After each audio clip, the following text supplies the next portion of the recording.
నమస్తే, KVC news స్వాగతం. ప్రతిక్షణం సామాన్యుడి పక్షం. నేను మీ చలపతి. నేటి వార్త. జగన్ గారికున్న ప్రజాదరణను చూసి భయపడే చంద్రబాబు నాయుడు గారు అవమానకరంగా బీజేపీతో పొత్తు కుదుర్చుకున్నాడు. బీజేపీతో పొత్తు కుదిరాక ఎన్నికల కమిషన్ అడ్డు పెట్టుకొని రాష్ట్రంలో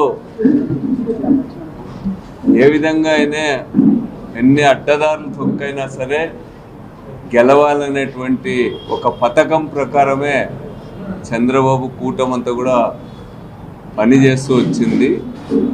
దాంట్లో భాగంగానే రాష్ట్ర వ్యాప్తంగా జరిగినటువంటి ఈ దాడులు, ఈ అల్లర్లు కూడా అనేటువంటిది అందరికి కూడా అర్థమవుతుంది. ఇప్పుడు ఎన్నికల కమిషన్ చేతులు గాలాక ఆకులు పట్టుకున్నట్టు ఇప్పుడు అధికారులపైన చర్యలు తీసుకుంది. వాస్తవానికి ఎన్నికలు ఇంకా వారం రోజులు ఉన్నట్టుగా డిఐజీని ఇక్కడ చాలా అవమానకరమైన రీతిలో బదిలీ చేసింది ఎన్నికల కమిషన్.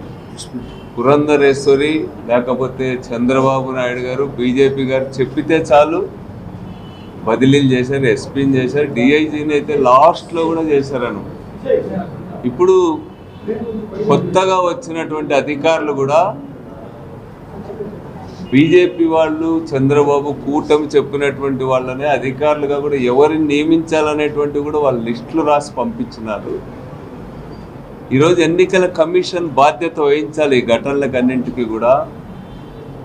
ఉన్నట్టుండి అత్యంత సమస్యాత్మకమైనటువంటి నియోజకవర్గాల్లో, సమస్యాత్మకమైనటువంటి జిల్లాలలో ఏమాత్రం అవగాహన లేకుండా ఆ ప్రాంతాలపైన ఏమాత్రం పట్టు లేనటువంటి అధికారులను ఉన్నట్టుగా నియమించిన ఫలితం కూడా ఈరోజు ఈ దాడులన్నింటికీ కూడా కారణం. అసలు పోలీసులే హింసను ప్రేరేపించేటువంటి పద్ధతుల్లో పనిచేసినారు. వారు పెద్దారెడ్డి ఇంటిపైన జరిగినటువంటి దాడిని బాగా గమనిస్తే కూడా పోలీసులు కూడా దీంట్లో హింసను ప్రేరేపించేటట్టుగా వ్యవహరించినారు. అసలు పోలీసులు తామే వెళ్ళి ఒక ఎమ్మెల్యే ఇంటిపైన దాడి చేసి విధ్వంసం సృష్టించి అరాచకం చేయడం అనేటువంటిది అత్యంత అభ్యంతరకరమైనటువంటిది. వీటన్నిటిపైన కూడా లోతైనటువంటి విచారణ చేయాలని సందర్భంగా కోరుతా ఉన్నాం. అదేవిధంగా ఎన్నికల్లో ప్రజాదరణ లేక ఇట్లాంటి ఆఫీసర్స్ పైన, లేకపోతే కొన్ని చోట్ల ఉరవకొండ నియోజకవర్గంలో అయితే కేశవ్ సొంత పంచాయతీలో మర్డర్ కేసులో ఉన్నటువంటి వాళ్ళని ఏజెంట్లుగా పెట్టినాడు.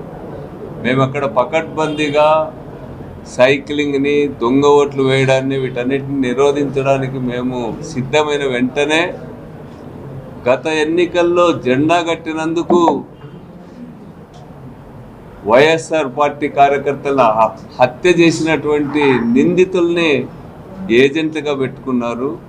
మర్డర్ కేసుల్లో ఉన్న వాళ్ళు తప్ప ఏజెంట్గా కేశవ్కి లేరా? ఇవన్నీ కూడా ఒక భయోత్పాతాన్ని సృష్టించడానికి, ఓటర్లు నిర్భయంగా నిష్పక్షపాతంగా ఓటు వేయకుండా ఉండడానికి రాష్ట్ర వ్యాప్తంగా ఇట్లాంటి కుట్రలు చేశాడు. వీటన్నిటిపైన కూడా కఠిన చర్యలు తీసుకోవాల్సిందిగా, అదేవిధంగా ఈసీ ఇప్పుడు తీసుకున్నప్పటికీ కూడా అది బాధ్యతల నుంచి తప్పించుకోలేదనేటువంటిది నేను ఈ సందర్భంగా తెలియజేస్తా ఉన్నాను. ఇంతటితో నేటి వార్త సమాప్తం. మరిన్ని వార్తా విశేషాలతో మీ ముందుకు వస్తుంది KVC news. Until then, signing off, మీ కేవీ చలపతి.